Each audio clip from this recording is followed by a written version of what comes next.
Welcome to Sweet Life Beat Life. We hope this video helps. In this video, I will show you how to make chicken noodle soup from a rotisserie chicken. This method is incredibly simple and yields a wonderfully comforting meal. First, you will want to shred your cooked rotisserie chicken, aiming for about 3 cups of meat. Make sure to separate the meat from the bones and skin.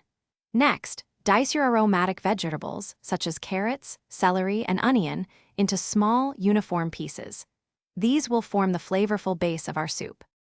Now, let's create a rich, flavorful broth.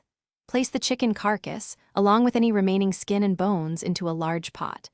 Add about 8 cups of water, your diced aromatics, and a few sprigs of fresh thyme and 1 bay leaf.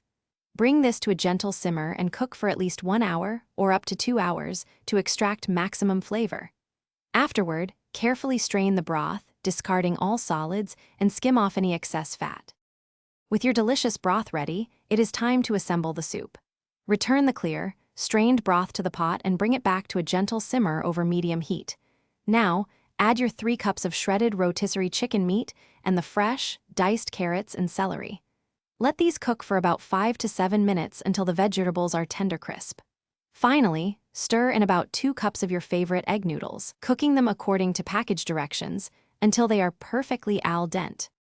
Our comforting chicken noodle soup is almost ready. Before serving, taste the soup and adjust the seasonings as needed.